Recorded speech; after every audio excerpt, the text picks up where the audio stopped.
Hi, everyone. I want to keep this short. You all know about the great products here at Old Time Radio DVD. Well, now's the time to purchase. Why now? Just can't afford to keep on doing this forever for free. So go to oldtimeradiodvd.com. Take advantage of our great pricing. Palmolive Soap, your beauty hope, and Luster Cream Shampoo for soft, glamorous, caressable hair bring you Our Miss Brooks, starring Eve Arden.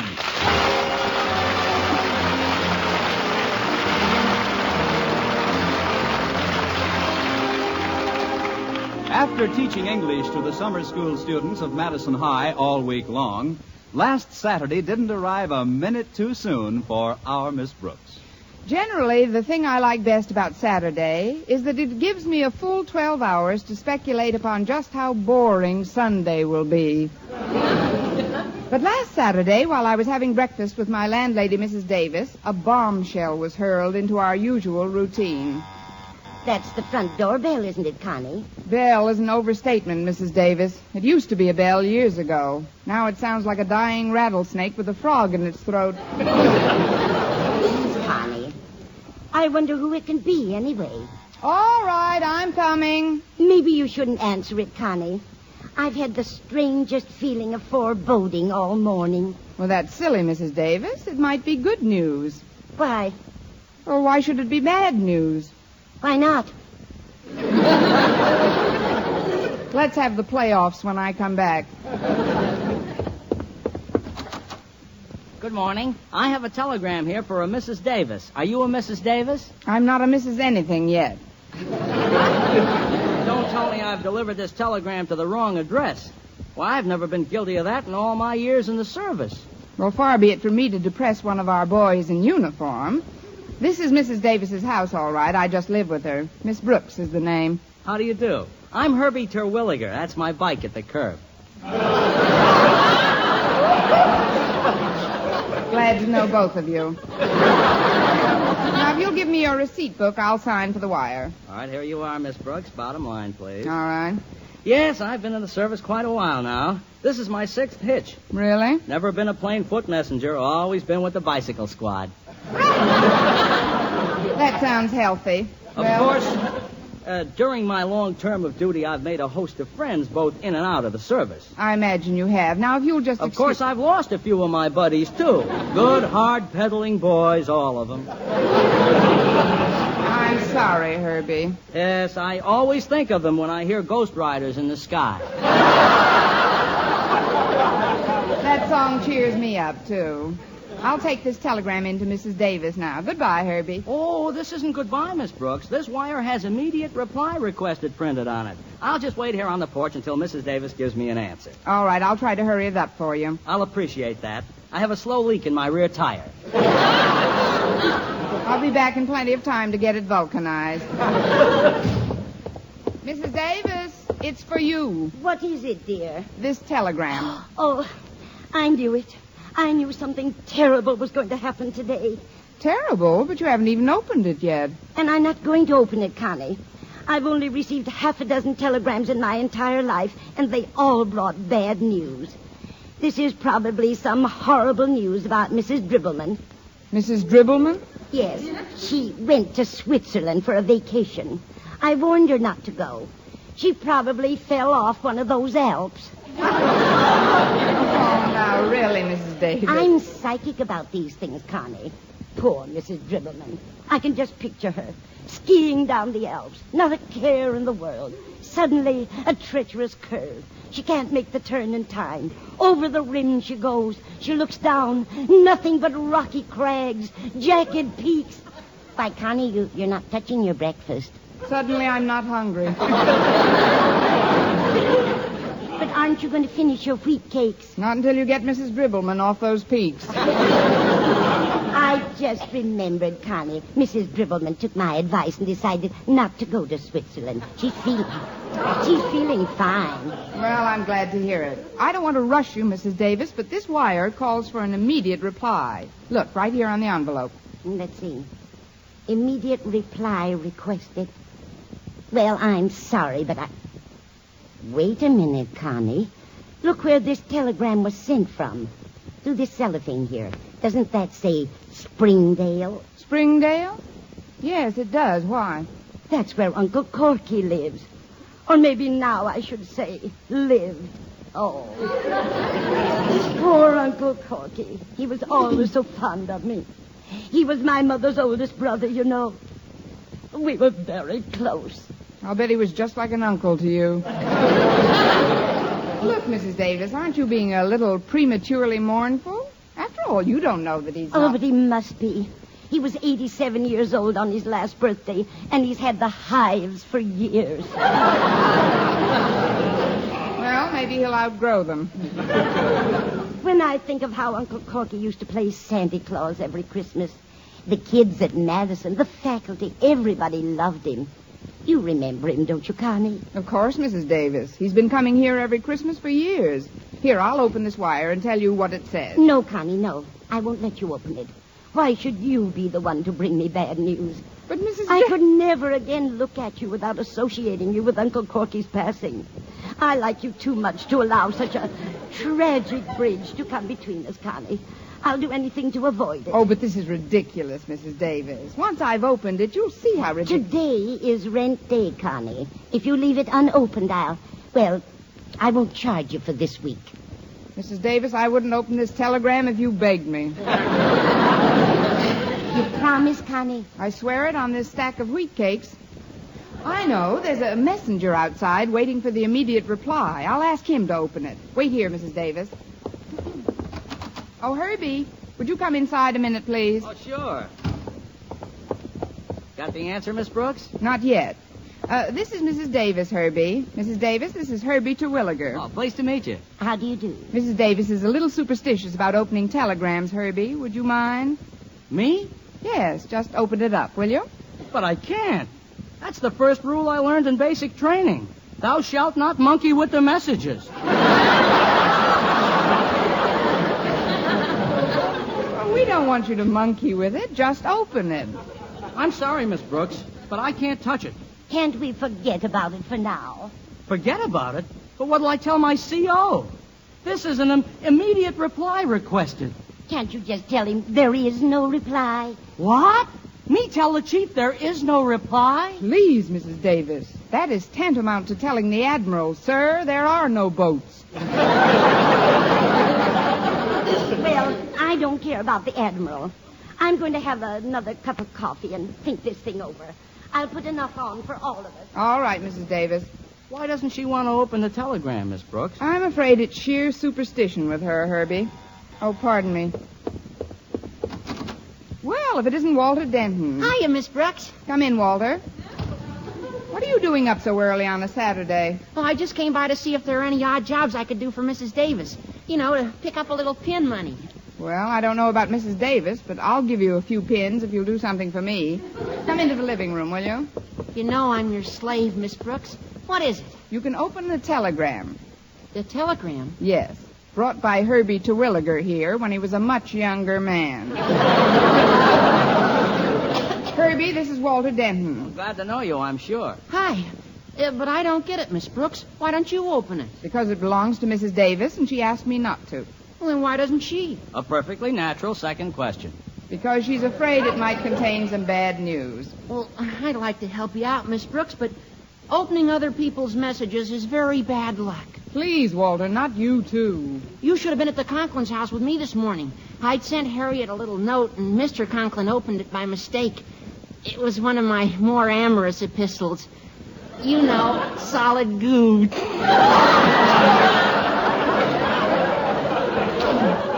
His opening it was sure unlucky, though. In what way? Right after he read it, he kicked me down the porch steps. Well, I hate to crash headlong into such a nostalgic moment, but this is getting out of hand. Walter, I insist that you open this wire. Oh, gosh, Miss Brooks, if you're going to be upset about it, hand it over. Here you are. Stop. You can't do it, Walter. Oh, hiya, Mrs. Davis.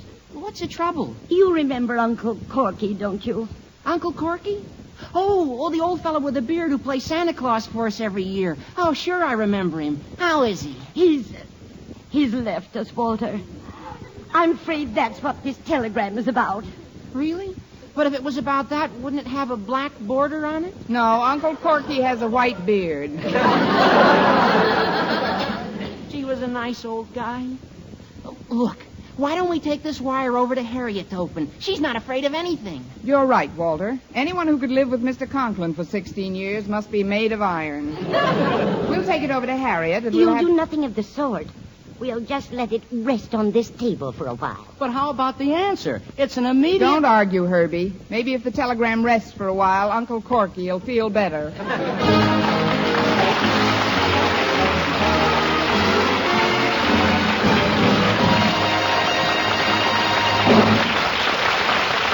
Our Miss Brooks, starring Eve Arden, will continue in just a moment. But first, here is Vern Smith. For bare skin beauty, it's bath-size Palmolive with its famous beauty lather. Yes, bath-size Palmolive for loveliness all over. There's something thrillingly new in this wonderful beauty lather of bath-size Palmolive soap. New fragrance, new charm, new allure. See if Palmolive in your daily tub or shower doesn't leave your shoulders, arms, and back, yes, all of you, softer and smoother. Completely lovelier all over. You'll thrill to the tender whisper of perfume it leaves on your skin. A whisper that says, come hither to romance.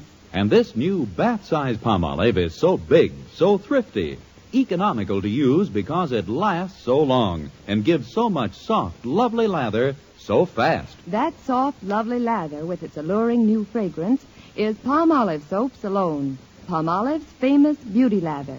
Yes, a new fragrance, new charm, new allure that can make every woman a vision of delight in the new revealing fashions that show so much more of you. So remember, for bare skin beauty, it's bath-size Palmolive with its famous beauty lather.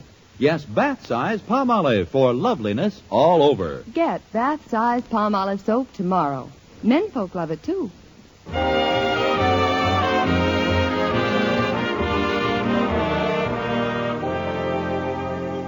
Well, I finally prevailed upon Mrs. Davis to let me take the telegram over to the Conklins to be opened. When I got to their house, Madison's beloved principal was asleep in a hammock, and Harriet was sitting on the porch steps reading.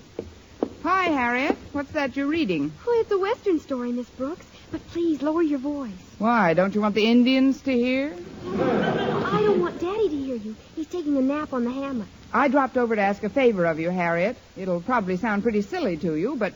well, you know how peculiar Mrs. Davis is sometimes. Oh, of course. She got this telegram a while ago and simply refuses to open it. She insists that it contains bad news. That is peculiar. I wouldn't mind so much, but it's an immediate reply requested. Oh, Herbie. This is Herbie Terwilliger, Harriet. Pleased to meet your acquaintance, Miss Conklin. Hello. All I want you to do, Harriet, is to open the wire. Me? But why don't... She can't. She promised Mrs. Davis she wouldn't. Oh. Well, then why don't you... He can't. First rule of basic training. He shalt not monkey with the messages. Oh, it's all just a lot of superstitious nonsense, Harriet. Here, tear it open and let's get this over with, Well, if you think it's all right for a stranger to open Mrs. Davis's wire... Stranger? You're no stranger to Uncle Corky, Harriet. As I recall, you're one of his favorite kids here at Madison. Oh, is this wire from Uncle Corky? Mrs. Davis seems to think it's about him, from his next of kin or something. Next of kin? Oh, that dear old gentleman. I'll never forget what a kick he got out of playing Santa Claus at Christmas time. And now he's gone. What is it with that Uncle Corky? The minute you mention his name, people start shoveling. Look, Harriet, all we know is that the telegram comes from Uncle Corky's hometown. You'll just open it now. Oh, I'm sorry, Miss Brooks, but I'd rather not. I'm very fond of Mrs. Davis, and I don't want to be the one to find out about her uncle. Oh, great. What do we do now? This thing is getting bigger than both of us. You're so right, Herbie. But now I really must put my foot down. While you're at it, put your voice down a notch, will you? Mr. Conklin, I didn't know you were awake. I wasn't. Now that I am, what is all this about a telegram? It belongs to Mrs. Davis, Mr. Conklin. She won't open it because it concerns her Uncle Corky. Uncle Corky? That old fraud? Whoa, Johnny! How can you speak that way? Why, Uncle Corky's the best Santa Claus that Madison ever had. He's a hypocritical old windbag. Time was when I was considered the best Santa Claus Madison ever had. But, Daddy, You said yourself that putting on that big red tummy was a lot of trouble. You'll have more trouble trying to get it off. Look, Mr. Conklin, I'm sorry I disturbed your nap, but if you'll just open this telegram for us. Why should I open it? Why, it makes me mad just to think of that egotistical, spotlight-grabbing old foof. What? Don't you see, Daddy? Mrs. Davis is afraid to open the telegram because she thinks it's bad news. About Uncle Corky. She's afraid that Uncle Corky will never play Santa again. But what has Mrs. Davis got to... Never play Santa Claus again? You mean she thinks he's... Yes, Daddy. Oh, that poor old gentleman. How well I remember the merry twinkle in his eye. And that rollicking, cheerful voice as he strolled among us. I remember the first time he came to us at Christmas, how artfully he played Kris Kringle. What was it he used to say so cleverly? Oh, yes. Ho, ho, ho. He ad-libbed every word of it, too. There's something I'd like to remind you of, Mr. Conklin. Nobody knows that Uncle Corky has ho-hoed his last ho. So if you'll just open this telegram... No, I'm sorry, Miss Brooks, but I'll have no part of this telegram. Although not addicted to silly superstition, I see no reason to put the whammy on myself. Now, if you'll excuse me, I'd like to continue my nap. And if you'll excuse me, I'd like to go to lunch. I'm starved. Certainly, my boy. Just run along. I'll get a bite at the drugstore, and I'll see you back at Mrs. Davis's house, Miss Brooks. All right, Herbie. Goodbye. Goodbye, Herbie. Goodbye, Harriet. Goodbye, Mr. Conklin. Goodbye. Now then, Miss Brooks, if you don't mind, Who was that?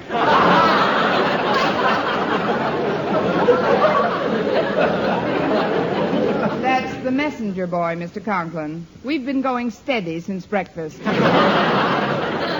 Oh. Well, if it isn't too unreasonable a request, will you and Harriet talk as softly as possible? That is, if you're staying, Miss Brooks. How could I tear myself away from such a charming host? What are we going to do about this wire, Harriet? Oh, I wish I knew, Miss Brooks. Wait a minute. Maybe we can read the message without opening it. How? Stick one of our eyes through the little cellophane window? No. I'll get a candle and hold it up to the back of the envelope. That way you can see what's inside. Well, we might as well try it, Harriet, because if I don't find out what's going on in Springdale soon, I'll absolutely blow my corky.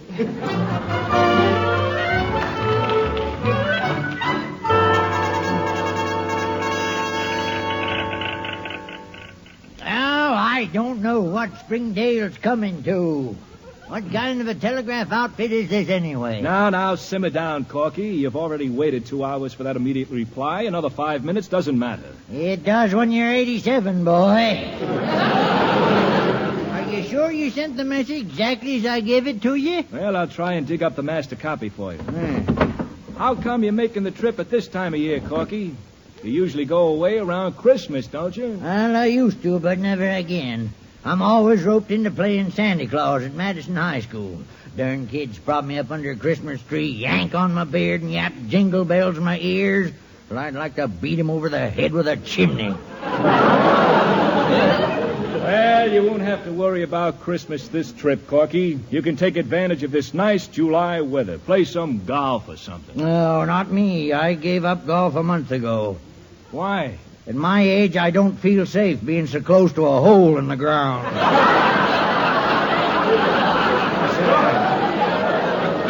Besides, it's bad for my hives. But I'm going to make this vacation of mine a real wing-ding, boy. You know, my niece has a young school teacher living with her, a real looker, what I mean. Hot stuff. Ain't Corky? Oh, she's groovy, Jack. Oh, here's that wire you sent to Mrs. Davis, Corky. I'll read it to you, shall I? That'd be just super. Well, it says, arriving tonight. Please advise if you can put me up. Have 1 week to live a little and would like to spend it with you. Love, Uncle Corky. Can't understand what's holding up the answer. Well, I'm taking the next train regardless. Lay out your best bib and tugger, Brooksy. Here I come, laughing and scratching.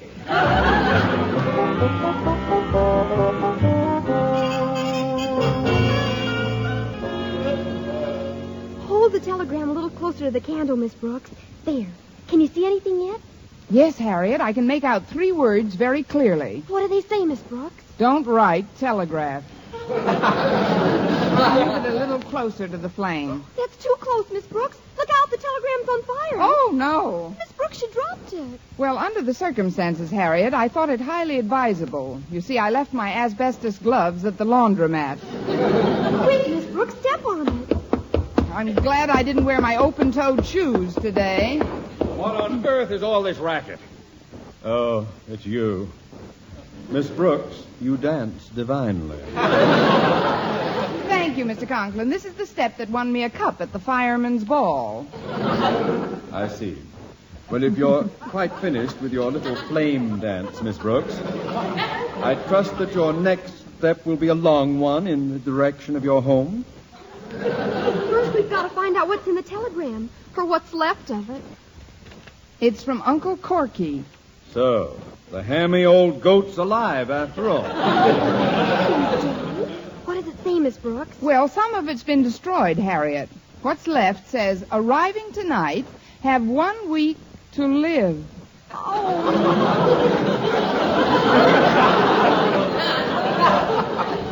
Poor Uncle Corky. I remember when I last saw him. There was a merry twinkle in his eye. And he was hoping he would live to see one more Christmas. But now he's leaving us. Wait, I have an idea. Uncle Corky will have another Christmas. Tonight. Christmas in July? Harriet, get ready to do some Christmas shopping. Yes, Daddy. And Miss Brooks, decorate your living room. Get a Christmas tree, artificial snow, bright colored lights. We're going to give Uncle Corky the best Christmas he ever had.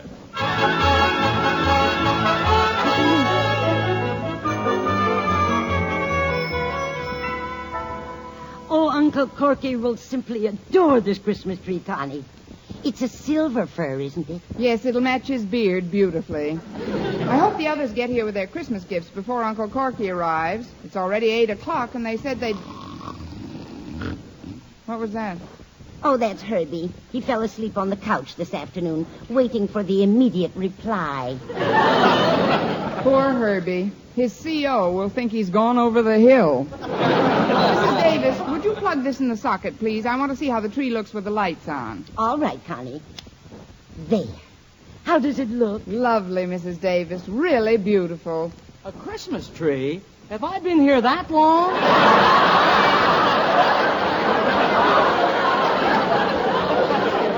No, Herbie. It's still Saturday. Never mind the day. What's the month? It's July. You fell asleep on the couch. You've only been here 12 hours. 12 hours? Have you got the immediate reply yet? What's your rush? Oh, excuse me. Merry Christmas, Miss Brooks. Merry Christmas. Ho, ho, ho. May we come in? Ho, ho, ho. You certainly may. Look, Mrs. Davis. A pair of perspiring carolers just strayed in. Harriet, dear, and Osgood, Merry Christmas. Merry Christmas. Ho, ho, ho. They'll drum me out of the service for this. Ah, the spirit of the Yuletide is in the air. And what a lovely Christmas tree. And look at those luxuriant pine needles. That's Herbie. He needs a shave. But the tree is really beautiful, Miss Brooks. In 2 years, I would have been up for a pension. You folks can put your gifts under the tree. Or, excuse me. Merry Christmas, Miss Brooks. And a happy Easter to you, Walter. Come into the living room. Friends, we've been joined by one of Santa's little helpers. Oh, it's you, Denton. Uh-oh. Look out the window. There's a cab at the curb, and Uncle Corky's getting out of it. He's here. Now, let's get together on this. If we're to succeed in brightening his remaining days, we've really got to make him believe it's Christmas. Give him that old Yuletide spirit. We know what to do, Miss Brooks. Just wait till old Corky topples through that door. I left the latch off the door, Connie. Come in, Uncle Corky. Hello, Margaret. Let him have it, folks. Jingle bells, jingle all the way. Oh, what fun it is to ride in a one-horse open sleigh. Ho, ho, ho! What are you ho-hoing about, you big oaf? Why, Uncle Corky, we want you to have one more real Christmas. Christmas? What did I do, drop into a nest of cuckoos? Please, Uncle Corky, we want this week to be the happiest you've ever spent. Well, then how about getting some of these people out of here and leaving me alone with Miss Brooks? Did you hear that, Connie? Uncle Corky is fond of you. Oh, that's very touching, Uncle Corky, but isn't this your last week? Well, might well be, sis, but what a way to go.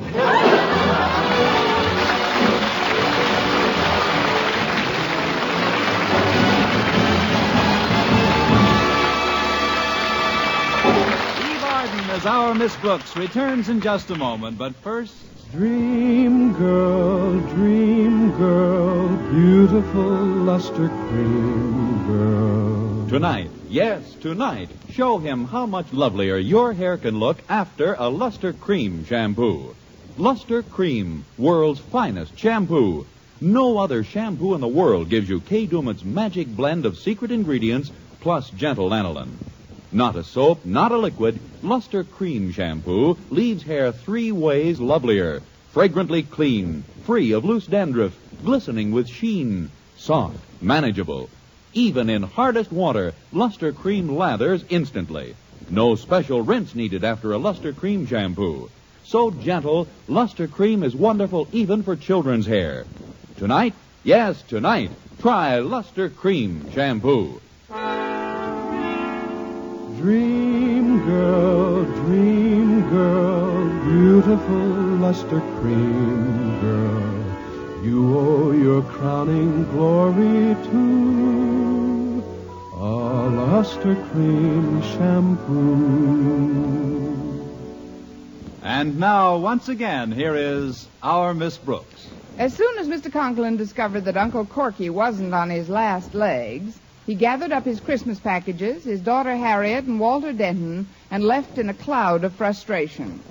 Herb Terwilliger left, too, after I had promised him an immediate reply by the end of the year. After Mrs. Davis had gone to bed, I started for my room. Oh, I didn't know you were still up. How about stepping out for a stroll, Brooksette? There's a full moon. Why, Errol, what have you been spiking your pablum with?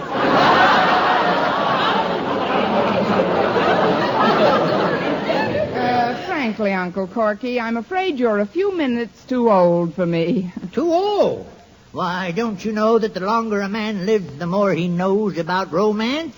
I may be 87, but I really got the know-how. You may have the know-how, but believe me, you'll still find it tough to get the who with.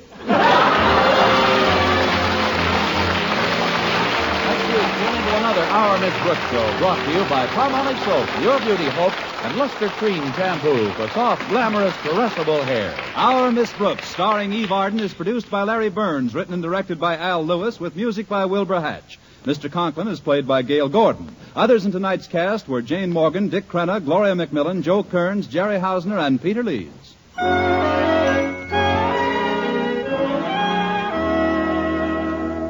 Here's a money-saving offer, men. A giant tube and a large tube of Palmolive brushless shaving cream for 49 cents. Yes, a 70-cent value for only 49 cents.